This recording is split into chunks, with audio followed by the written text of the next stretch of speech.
Saudi में रहने वाले एक हिंदुस्तानी ड्राइवर ने जब एक सऊदी शेख की बेटी से शादी की तो इन दोनों के साथ खाना काबा में कौन सा मोजिजा पेश आया जिसे देखकर सब लोग दंग रह गए। ये हिंदुस्तानी ड्राइवर कौन था, उसने शेख की बेटी से शादी क्यों की, ये जानकर आप भी हैरान रह जाएंगे। इसीलिए ये सच्चा वाकया जानने के लिए वीडियो को आखिर तक जरूर देखिएगा। वीडियो को लाइक और चैनल को सब्सक्राइब करना हरगिज ना भूलें। तो चलिए दोस्तों वीडियो को शुरू करते हैं। प्यारे दोस्तों, ये वाकया सऊदीया में रहने वाले एक हिंदुस्तानी ड्राइवर का है जिसका नाम आसिफ बताया जाता है। दरअसल सऊदीया के मसरूफ शहर दमाम के 70% लोग तेल निकालने के कारोबार से वाबस्ता हैं और ये तमाम लोग इंतहाई अमीर तरीन हैं। इस इलाके में एक अरबी शेख रहता था जिसका नाम शेख जाहिद बिन हन्नान था। वो ज्यादा अमीर न होने की वजह से एक ट्रक चलाया करता था और अपनी 3 बेटियों और बीवी के साथ दमाम के इसी इलाके में रहा करता था। इसके कमसिन बेटियां इंतहाई हसीनो जमील थी। एक दिन शेख जाहिद नामी ये अरबी शख्स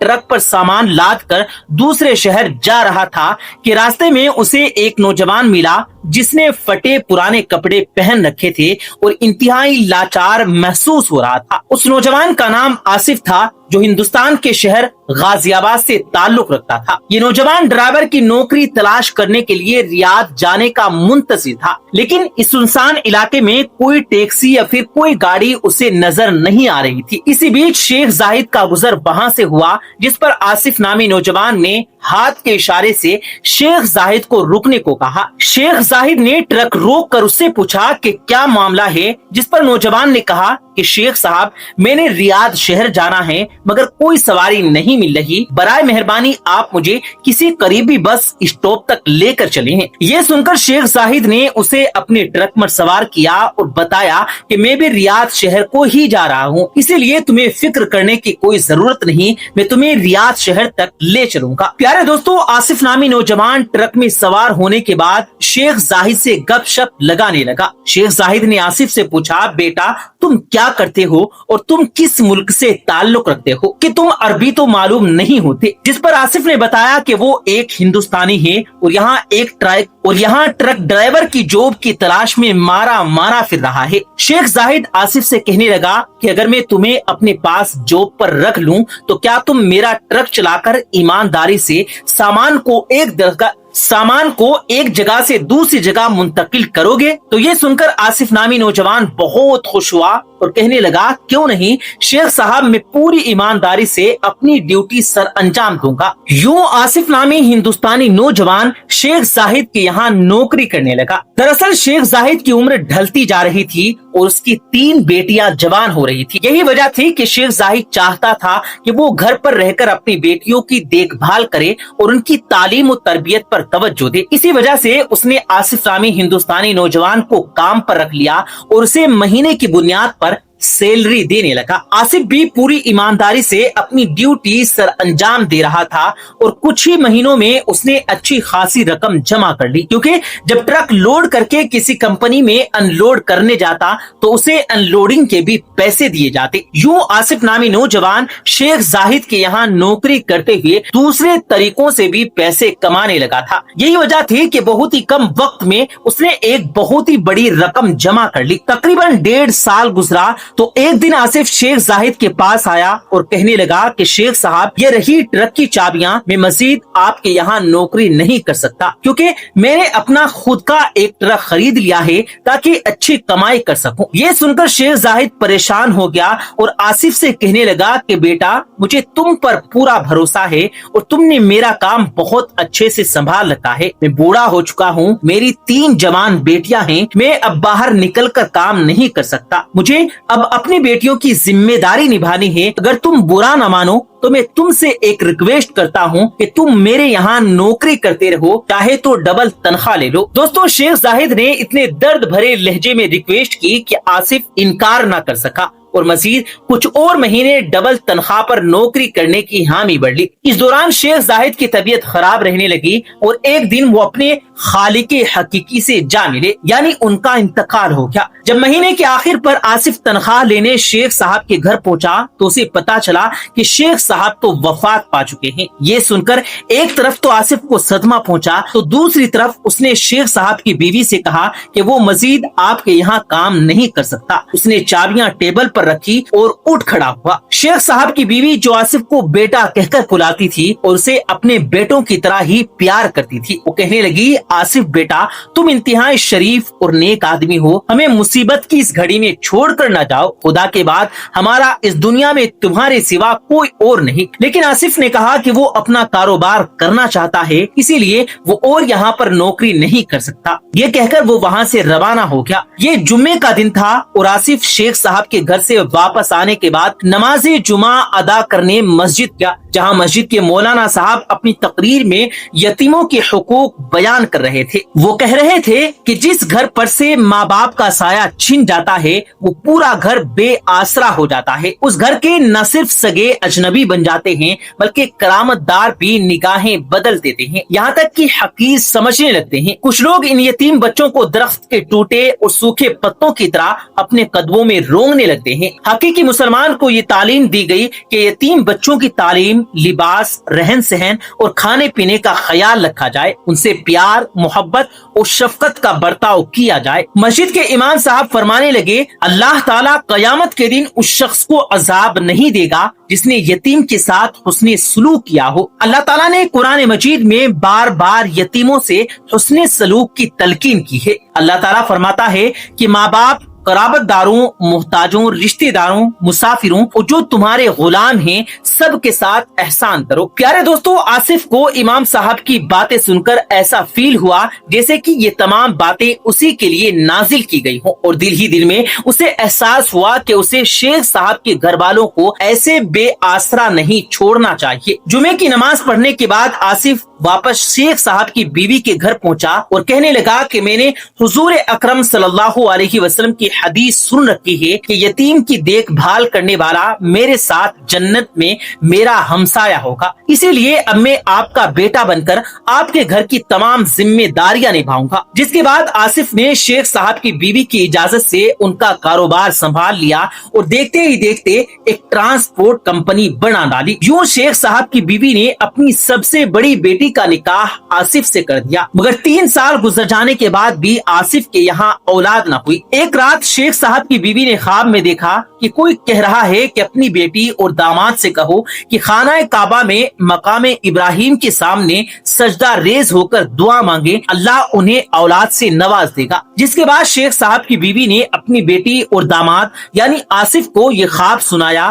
جب اس خواب پر عمل کیا گیا تو کچھ ہی دنوں میں اللہ تعالیٰ نے خوشخبری دے دی۔ پھر ان کے یہاں بیٹا پیدا ہوا جسے آگے چل کر قرآن کریم کا حافظ بنایا گیا۔ آصف اکثر کہتا کہ میرا بیٹا خانہ کعبہ میں کی گئی دعا کے بعد پیدا ہوا، جو کسی بڑی معجزے سے کم نہیں ہے۔ دوستو، کسی علاقے میں ایک لڑکی کی شادی ایک بندر کے ساتھ میں کر دی گئی، لیکن پھر اس بندر نے لڑکی کے ساتھ میں جو کچھ کیا جان کر آپ کے بھی رونگٹے کھڑے ہو جائیں گے۔ اسی لیے آج کا یہ ویڈیو آپ سبھی کے لیے بہت زیادہ انٹرسٹنگ ہونے والا ہے۔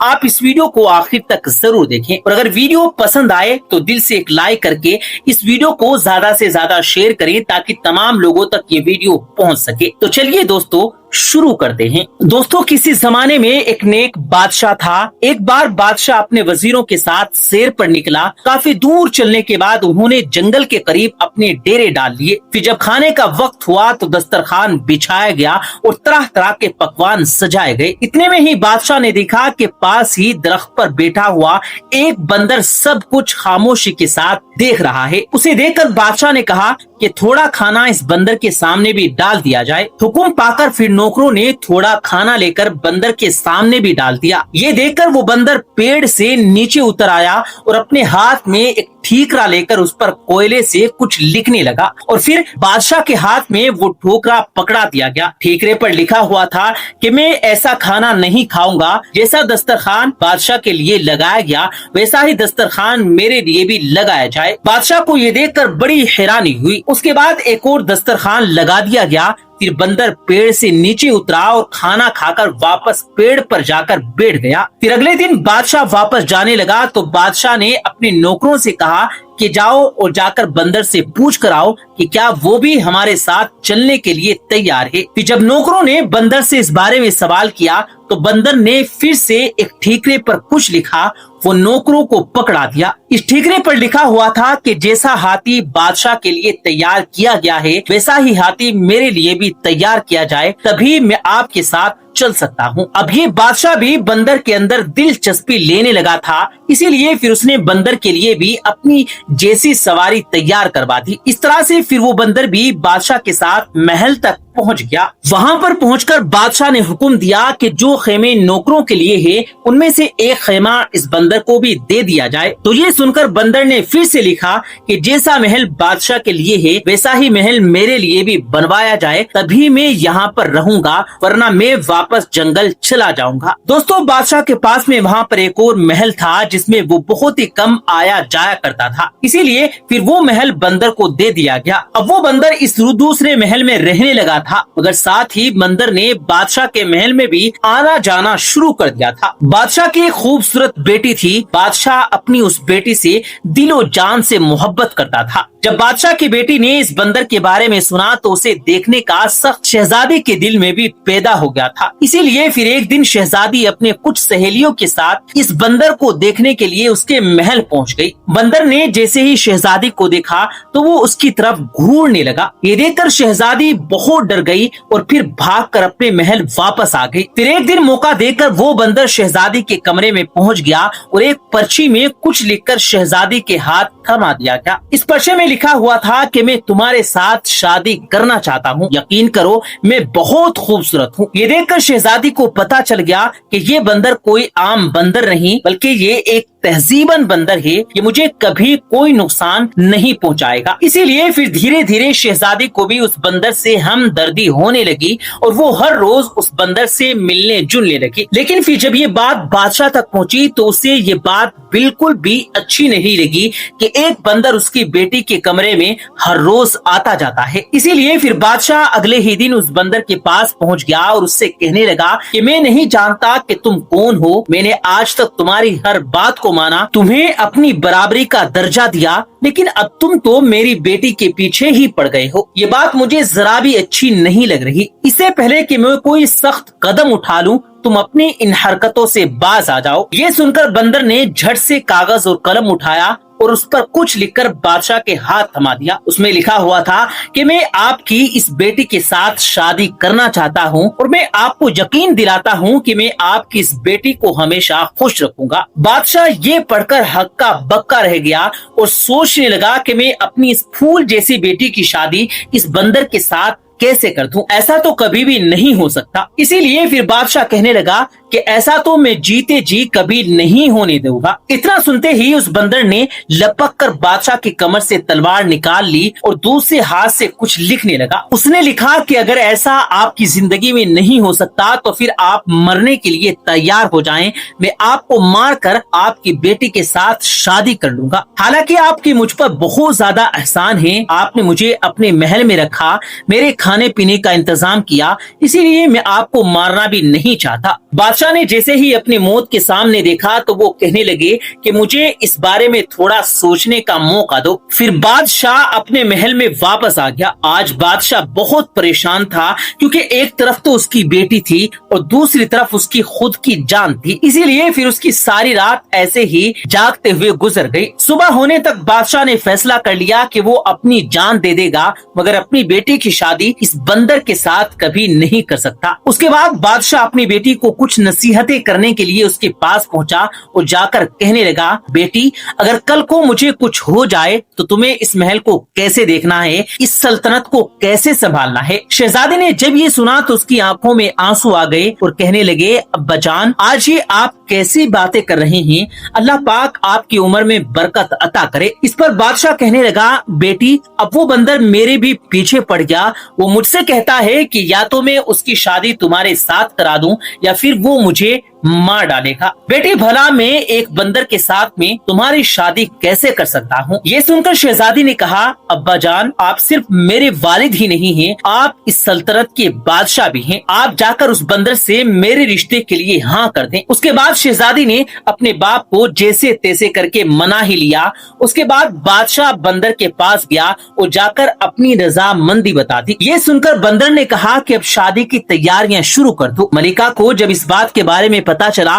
तो उसने महल को अपने सर पर उठा लिया। खैर उसके बाद में शहजादी और बंदर के निकाह का भी दिन आ गया। निकाह वाले दिन बादशाह ने अपनी बीवी को एक कमरे में बंद कर दिया और फिर शहजादी का निकाह इस बंदर के साथ में करवा दिया गया। अब शहजादी अपने महल से रुखसत होकर बंदर के महल में पहुंच गई। अगले दिन जब शहजादी महल से वापस आई तो वो बहुत ज्यादा खुश नजर आ रही थी। ये देखकर मलिका ने पूछा, बेटी क्या तुम इस बंदर के साथ में खुश हो? तो उस पर बेटी ने कहा कि हाँ अम्मी मैं बहुत ज्यादा खुश हूँ। अब शहजादी दिन में अपने बाप के महल में रहती और रात को उस बंदर के महल में चली जाती, यानी कि अपने शोहर के पास चली जाती। एक बार रात के वक्त मलिका ने नौकरानी वाला लिबास पहना और बंदर के महल पहुंच गई। उस वक्त शहजादी का कमरा बंद था। ये देखकर मलिका ने कान लगाकर उनकी बातों को सुनना शुरू कर दिया। उसने देखा कि अंदर से किसी मर्द के बोलने की आवाज आ रही है। ये सुनकर मलिका हैरान रह गई कि उसने सुराख के अंदर से झांक कर देखा तो उसके होश उड़ गए, क्योंकि उसने देखा कि उसकी बेटी तो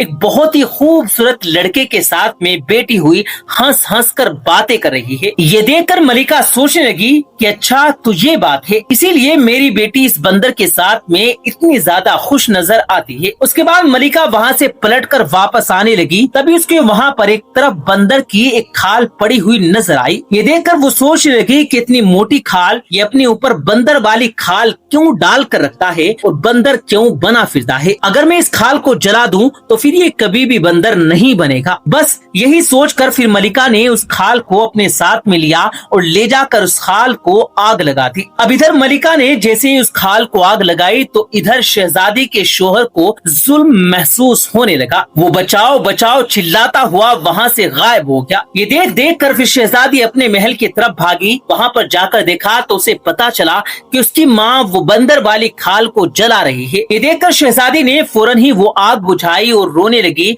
और कहने लगी, हाय अम्मा आपने तो मेरा सुहाग उजाड़ कर रख दिया। ये सुनकर मलिका कहने लगी, बेटी मुझे क्या पता था, मैंने तो सोचा था कि ये जिस खाल को ओढ़ कर रखता है इसीलिए अगर मैं इसे जला दूं तो फिर ये कभी भी बंदर नहीं बन पाएगा और मेरा जवाई राजा मेरे घर आ जाएगा। इतना कहकर मलिका भी मायूस हो गई। जब इस बारे में बादशाह को पता चला तो उसने फौरन ही उस बंदर को ढूंढने के लिए अपने नौकरों को भेजा, मगर फिर वो बंदर कहीं पर भी नहीं मिल पाया। ये देखकर अब शहजादी मायूस रहने लगी। उसके बाद एक दिन शहजादी ने जोगन वाले कपड़े पहने और अपने शोहर की तलाश में निकल पड़ी। अब वो जंगल जंगल सहरा सहरा उसे तलाश करने लगी, मगर उसका कहीं पर भी कुछ उसे पता नहीं चल पाया। चलते चलते फिर शहजादी को कहीं से पता चला कि यमन का एक शहजादा है जिसके जिस्म को किसी ने जलाने की कोशिश की, इसीलिए अब उसके जिस्म पर बड़े बड़े छाले पड़े हुए हैं। इसीलिए अब वो हर वक्त दर्द से कराहता रहता है। यही नहीं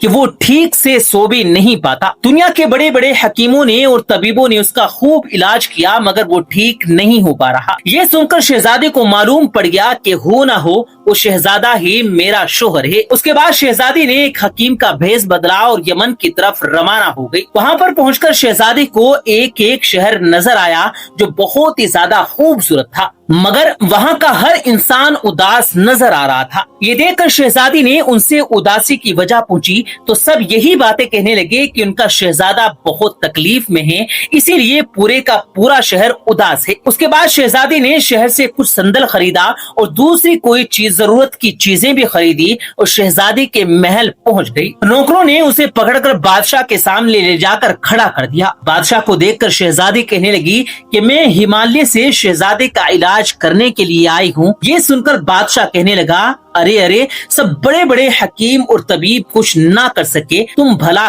क्या कर सकती हो। उस पर शहजादे ने कहा कि अगर आपका शहजादा 40 दिन में ठीक ना हुआ तो फिर जो एक चोर की सजा होती है वो मुझे देना। इस बादशाह ने फिर उसे इलाज करने की इजाजत दे दी। अब शहजादी ने उसका इलाज करना शुरू कर दिया। थोड़े दिनों में शहजादा ठीक होने लगा और 40 दिन आते आते शहजादा पूरी तरह से ठीक होकर खड़ा हो गया था। ये देखकर बादशाह बहुत खुश हुआ और उसे एक बहुत बड़ा इनाम देने की तैयारी करने लगा। लेकिन इधर 40वें दिन शहजादी वहाँ से अचानक ही निकल गई और अपने महल वापस आ गई। लेकिन वहाँ से आने से पहले उसने शहजादे से उसकी अंगूठी मांग ली थी। इस तरह से उसके साथ में शहजादे की अंगूठी भी आ गई थी। इधर महल में सब परेशान थे कि ऐसा तबीब था, इतना बड़ा इनाम छोड़कर चला गया है। खैर, फिर जब शहजादा पूरी तरह से ठीक हो गया तो उसे अपनी नई नवेली दुल्हन की याद आने लगी। इसीलिए फिर जब एक दिन वो अपने वालिद से इजाजत लेकर शिकार के बहाने घर से निकल गया और सीधा वो अपने ससुराल पहुंच गया। उस वक्त उसने शाही लिबास पहन रखा था और साथ में एक फौजी का दस्ता भी मौजूद था। ये देखकर नौकरों ने उसे महल में बड़े ही अदब के साथ में बिठाया और फिर बादशाह को इसकी खबर दे दी। इस बादशाह अपनी बेटी के गम में अपनी उम्र से पहले ही बूढ़ा नजर आने लगा था। बादशाह को देखकर शहजादे ने बड़े ही अदब के साथ में सलाम किया। ये देखकर बादशाह कहने लगा, बेटा तुम कौन हो और कहाँ से आए हो, मैं आपको नहीं जानता। ये सुनकर शहजादा कहने लगा कि आप भले ही मुझे नहीं जानते हो मगर मैं आपको अच्छी तरह से जानता हूँ। दरअसल मैं वही बंदर हूँ जिसको आपने बराबरी का दर्जा दिया था, अपने महल में रखा था। यही नहीं, आपने जिसके साथ में अपनी बेटी की शादी की थी मैं वही बंदर हूँ। ये सुनकर बादशाह हैरानी से कहने लगा कि भला ये कैसे मुमकिन हो सकता है। तो इस पर शहजादे ने कहा, मैं आपको अपनी कहानी बाद में बताऊंगा, पहले आप बताएं कि मेरी दुल्हन कहाँ पर है। तो बादशाह ने कहा कि बेटा तुम्हारे जाने के बाद वो इसी महल में अकेली रहती है जिसमें तुम रहा करते थे। उसके बाद शहजादा वहाँ से भागा और सीधा उस महल पहुँच गया। उसने देखा कि शहजादी महल में एक गम की तस्वीर बनी हुई बैठी हुई है, फूल सा चेहरा मुरझाया हुआ है। शहजादे को अपने सामने देखकर शहजादे को यकीन नहीं आया। शहजादा कहने लगा, शहजादी आपकी मोहब्बत मुझे यहाँ तक खींच लाई है। तुम्हारी माँ ने तो मुझे मारने की हर तरह से कोशिश की मगर अल्लाह के करम से मैं ठीक हो गया हूँ। इस पर शहजादी ने पूछा, मगर आप ठीक कैसे हुए? तो फिर शहजादे ने उस तबीब की पूरी कहानी सुना दी। तो शहजादी कहने लगी कि फिर तो आपने उस हकीम को बहुत सारा माल दिया होगा। इस पर शहजादे ने कहा कि नहीं, हैरत की बात तो यही है कि उसने हमसे कुछ भी न लिया सिवाय मेरी एक अंगूठी के। ये सुनकर फिर शहजादी ने वो अंगूठी शहजादे को दिखाई और पूछने लगी कि क्या यही आपकी अंगूठी है? अंगूठी को देखकर शहजादा भी हैरान रह गया, पूछने लगा कि ये तुम्हारे पास कैसे आई है? तो फिर शहजादी ने बताया कि वो तबीब कोई और नहीं बल्कि मैं ही थी। फिर शहजादी ने उसे पूरी कहानी सुना दी और साथ ही ये भी कहने लगी कि मेरी माँ भी आपकी दुश्मन नहीं है, बल्कि उसने जब बंदर की खाल को देखा